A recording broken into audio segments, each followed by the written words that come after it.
I maintain that the only true salvation from any oppression or enslavement is self-empowerment, knowledge, consciousness. This is true rebellion. Don't get caught up in the 87% of people who follow the leader. People who think that they are rebels because they denounce authority simply because it's the latest fashion.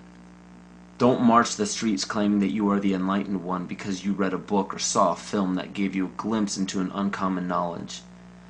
Don't scream phrases into a megaphone that you borrowed from another person's research. And don't proclaim yourself an original thinker because you belong to a group that represents an unpopular belief. Those are all examples of the other side of the coin of groupthink, leading a false rebellion. False rebellion is dangerous because it gives the illusion that you are free and thinking for yourself. A true rebellion, a true revolution, begins when you quit following and start leading. And those who end up following you should be taught by you to quit following you and start leading. And the only way to lead successfully is by fully understanding your rights as a human being on this planet. We have very powerful tools on our side called the Bill of Rights and the Constitution.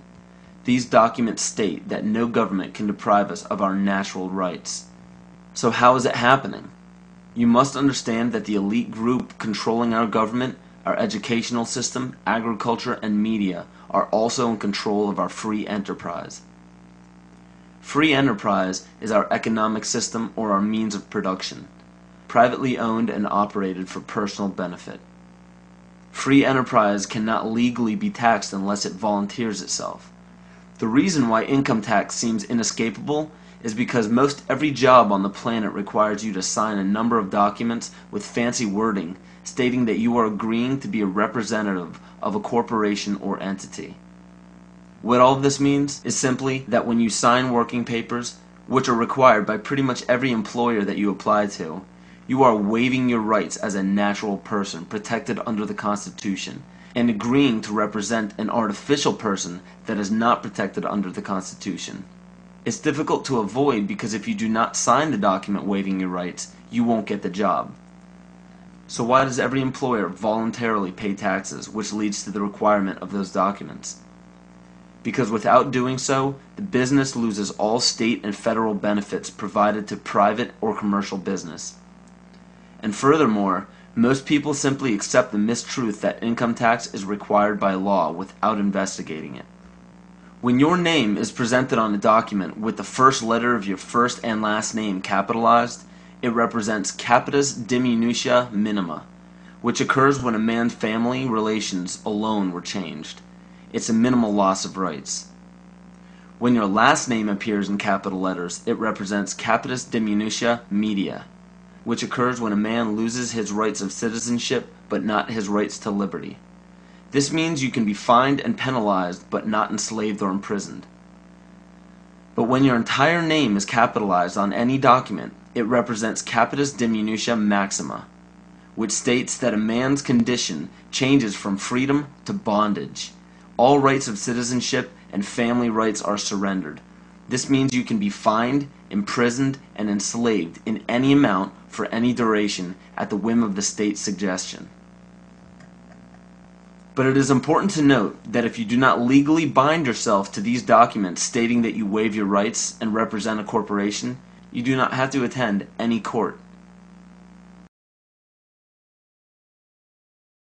There are two kinds of law on the earth, as I've said. One is called civil law, which is the law of the land, and one is called maritime admiralty, which is called the law of water.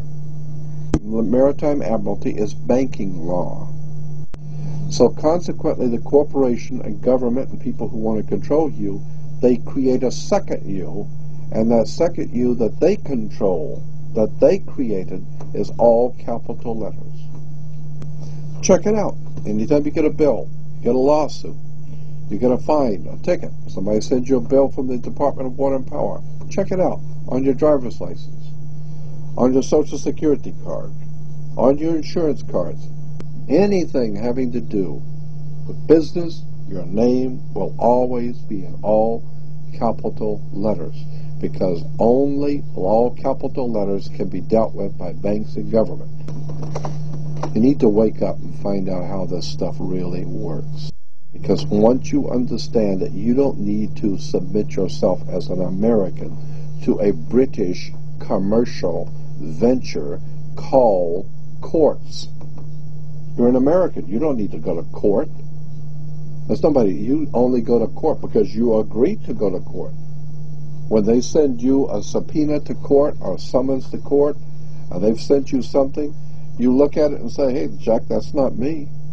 That's in all capital letters. All capital letters is a corporation. Those who are charged under these maritime admiralty courts usually don't understand that they are voluntarily being fined and imprisoned. When a judge calls your name and asks if you are that name, those who say yes are verbally agreeing to represent the artificial person that the name represents. In doing so, you are voluntarily waiving your rights under the Constitution. Your absolute rights as natural persons are the right to life, security, and property. And all of these are very important. Remember that you can never be deprived of these simple rights unless you are willingly waiving them. But you need to understand your rights if you want to be protected under them. When sustainable development is knocking down your door for the right to your property, you need to understand your inherent right to your property, which extends from the visible surface to the center of the earth. But please note that these steps are simply the beginning. They merely treat the symptoms instead of attacking the root. To understand fully how to protect yourself, you need to understand your origin.